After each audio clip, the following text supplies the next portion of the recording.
सभापति जी, आदरणीय सभी सम्मानीय वरिष्ठ सांसदगण, सबसे पहले मैं आदरणीय सभापति जी को आपको इस सदन की तरफ से और पूरे देश की तरफ से बहुत बहुत बधाई देता हूं।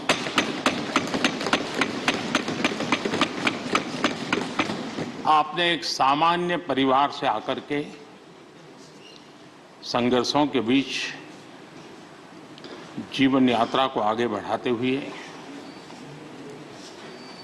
आज जिस स्थान पर प्राप्त पहुंचे हैं वो देश के कई लोगों के लिए अपने आप में एक प्रेरणा का कारण है। इस उच्च सदन में इस गरिमामय आसन को आप सुशोभित कर रहे हैं और मैं कहूंगा कि किठाना के लाल उनकी जो उपलब्धियां लोग देश देख रहा है तो देश की खुशी का ठिकाना नहीं है।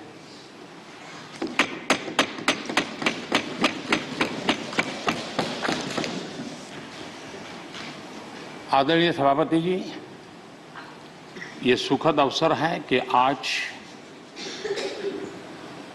आर्म फोर्सेस फ्लैग डे भी है।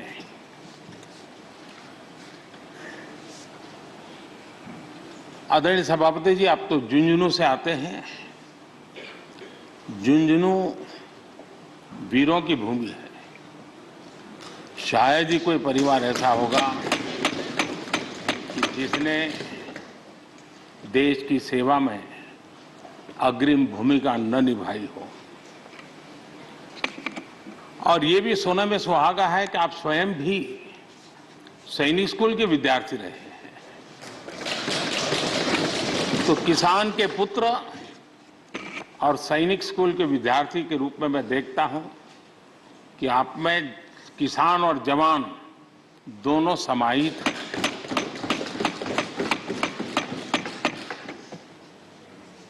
मैं आपकी अध्यक्षता में इस सदन से सभी देशवासियों को आर्म फोर्सेस फ्लैग डे की भी शुभकामनाएं देता हूं।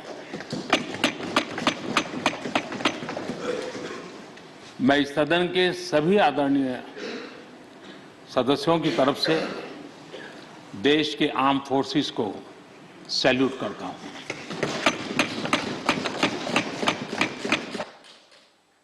सभापति महोदय, आज संसद का ये उच्च सदन एक ऐसे समय में आपका स्वागत कर रहा है जब देश दो महत्वपूर्ण अवसरों का साक्षी बना है। अभी कुछ ही दिन पहले दुनिया ने भारत को G20 समूह की मेजबानी का दायित्व सौंपा है। साथ ही ये समय अमृत काल के आरंभ का समय है। ये अमृत काल एक नए विकसित भारत के निर्माण का कालखंड तो होगा ही, साथ ही भारत इस दौरान विश्व के भविष्य की दिशा तय करने में भी बहुत अहम भूमिका निभाएगा। आदरणीय सभापति जी, भारत की इस यात्रा में हमारा लोकतंत्र, हमारी संसद, हमारी संसदीय व्यवस्था, उसकी भी एक बहुत महत्वपूर्ण भूमिका रहेगी। मुझे खुशी है कि इस महत्वपूर्ण कालखंड में उच्च सदन को आपके जैसा सक्षम और प्रभावी नेतृत्व मिला है। आपके मार्गदर्शन में हमारे सभी सदस्यगण अपने कर्तव्यों का प्रभावी पालन करेंगे। ये सदन देश के संकल्पों को पूरा करने का प्रभावी मंच बनेगा। आदरणीय सभापति महोदय, आज आप संसद के उच्च सदन के मुखिया के रूप में अपनी नई जिम्मेदारी का औपचारिक आरंभ कर रहे हैं। इस उच्च सदन के कंधों पर भी जो जिम्मेदारी है, उसका भी सबसे पहला सरोकार देश के सबसे निचले पायदान पर खड़े सामान्य मानवीय के हितों से ही जुड़ा है। इस कालखंड में देश अपने इस दायित्व को समझ रहा है और उसका पूरा जिम्मेदारी से पालन कर रहा है। आज पहली बार महामहिम राष्ट्रपति श्रीमती द्रौपदी मुर्मू के रूप में देश की गौरवशाली आदिवासी विरासत हमारा मार्गदर्शन कर रही है। इसके पहले भी श्री रामनाथ कोविंद जी ऐसे ही वंचित समाज से निकलकर देश के सर्वोच्च पद पर पहुंचे थे और अब एक किसान के बेटे के रूप में आप भी करोड़ों देशवासियों की, गांव, गरीब और किसान की ऊर्जा का प्रतिनिधित्व कर रहे हैं। आदरणीय सभापति जी, आपका जीवन इस बात का प्रमाण है कि सिद्धि सिर्फ साधनों से ही नहीं, साधना से मिलती है। आपने वो समय भी देखा है जब आप कई किलोमीटर पैदल चलकर स्कूल जाते थे। गांव, गरीब, किसान के लिए आपने जो किया वो सामाजिक जीवन में रहे हर व्यक्ति के लिए एक उदाहरण है।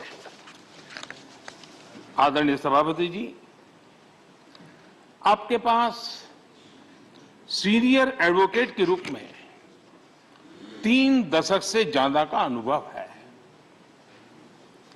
मैं विश्वास से कह सकता हूं, इस सदन में आप कोर्ट की कमी महसूस नहीं करेंगे।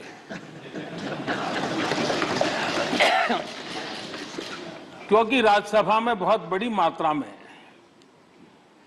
वो लोग ज्यादा हैं जो आपको सुप्रीम कोर्ट में मिला करते थे और इसलिए वो मूड और मिजाज भी आपको यहां पर जरूर अदालत की याद दिलाता रहेगा। आपने विधायक से लेकर सांसद, केंद्रीय मंत्री, गवर्नर तक की भूमिका में भी काम किया है। इन सभी भूमिकाओं में जो एक बात कॉमन रही वो है देश के विकास और लोकतांत्रिक मूल्यों के लिए आपकी निष्ठा। निश्चित तौर पर आपके अनुभव देश और लोकतंत्र के लिए बहुत ही महत्वपूर्ण है। आदरणीय सभापति जी, आप राजनीति में रहकर भी दलगत सीमाओं से ऊपर उठकर सबको साथ जोड़कर काम करते रहे हैं। उपराष्ट्रपति के चुनाव में भी आपके लिए सबका वो अपनापन हमने स्पष्ट रूप से देखा। मतदान के 75% वोट प्राप्त करके जीत हासिल करना अपने आप में अहम रहा है। आदरणीय सभापति जी, हमारे यहां कहा जाता है नयति इति नायकः, अर्थात जो हमें आगे ले जाए वही नायक है। आगे लेकर जाना ही नेतृत्व की वास्तविक परिभाषा है।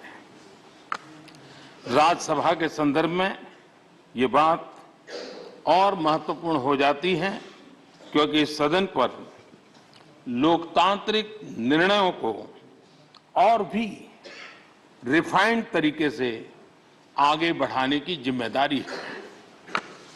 इसलिए जब आपके जैसा जमीन से जुड़ा नेतृत्व इस सदन को मिलता है तो मैं मानता हूं कि ये सदन के हर सदस्य के लिए सौभाग्य है।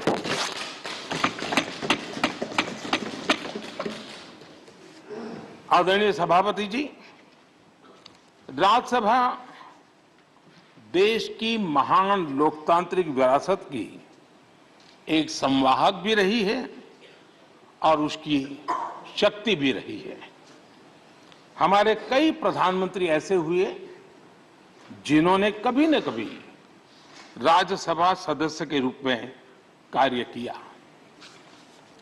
अनेक उत्कृष्ट नेताओं की संसदीय यात्रा राज्यसभा से शुरू हुई थी। इसलिए इस सदन की गरिमा को बनाए रखने और आगे बढ़ाने के लिए एक मजबूत जिम्मेदारी हम सभी के ऊपर है। आदरणीय सभापति जी, मुझे विश्वास है कि आपके मार्गदर्शन में ये सदन अपनी इस विरासत को, अपनी इस गरिमा को आगे बढ़ाएगा, नई ऊंचाइयां देगा। सदन की गंभीर चर्चाएं, लोकतांत्रिक विमर्श लोकतंत्र की जननी के रूप में हमारे गौरव को और अधिक ताकत देंगे। आदरणीय सभापति महोदय जी, पिछले सत्र तक हमारे पूर्व उपराष्ट्रपति जी और पूर्व सभापति जी इस सदन का मार्गदर्शन करते थे और उनकी शब्द रचनाएं, उनकी तुकबंदी सदन को हमेशा प्रसन्न रखती थी। ठहाके लेने के लिए बड़ा अवसर मिलता था। मुझे विश्वास है कि आपका जो हाजिर जवाबी स्वभाव है वो उस कमी को कभी खलने नहीं देगा और आप सदन को वो लाभ भी देते रहेंगे। इसी के साथ मैं पूरे सदन की तरफ से, देश की तरफ से, मेरी तरफ से आपको बहुत बहुत शुभकामनाएं देता हूं। धन्यवाद।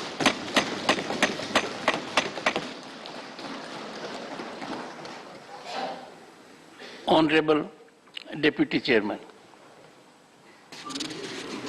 आदरणीय सभापति जी, उच्च सदन राज्यसभा के आज उच्च आसन ग्रहण करने पर आपको बहुत बहुत बधाई। शीतकालीन सत्र के पहले दिन बहुत गर्मजोशी व आत्मीयता से आपका अभिनंदन।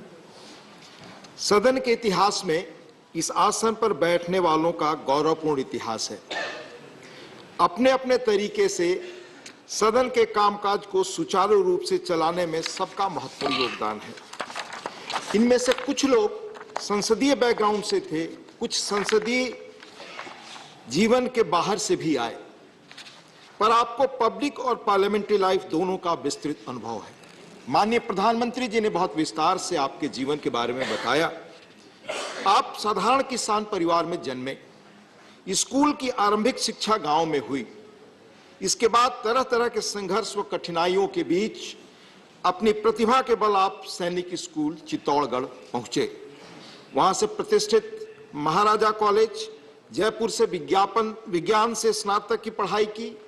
फिर लॉ की डिग्री आपने राजस्थान विश्वविद्यालय से ली। इसके बाद जिला स्तर से लेकर हाई कोर्ट और सुप्रीम कोर्ट तक लंबे समय तक वकालत की, यानी ग्रास रूट से लेकर ऊपर तक लीगल सिस्टम का भी लंबा और समृद्ध अनुभव आपको है। फिर आप विधानसभा और लोकसभा के सदस्य रहे। आप केंद्र सरकार में मंत्री रहे, जहां संसदीय मंत्रालय का कामकाज आपने संभाला। इसके बाद राज्यपाल का दायित्व भी संभाला। इस तरह गांव के परिवेश से निकलकर लीगल और संसदीय क्षेत्रों का लंबा और समृद्ध अनुभव लेकर आज आप इस मुकाम पर पहुंचे हैं। पुनः आपका अभिनंदन और बहुत बधाई। ऐसा मानता हूं कि आपके रिच एक्सपीरियंस के साथ लंबा सार्वजनिक जीवन आपको इस सदन के संचालन एवं माननीय सदस्यों के संरक्षक जैसी चैलेंजिंग भूमिका का बहुत बेहतर ढंग से निर्वाह में मदद करेगा। आपके सौम्य स्वभाव और व्यवहार कुशलता के संदर्भ में हिंदी मुहावरे को पुनः मैं रिपीट कर रहा हूं, जो माननीय प्रधानमंत्री जी ने कहा, सोने पे सुहागा जैसी बात है। सदन के कामकाज में हम सबका सहयोग आपको हमेशा मिलेगा। आपको पुनः बधाई व शुभकामनाओं के साथ अपनी बात खत्म करता हूं। आपने बोलने का मौका दिया, बहुत बहुत धन्यवाद। Honorable Leader of the Opposition.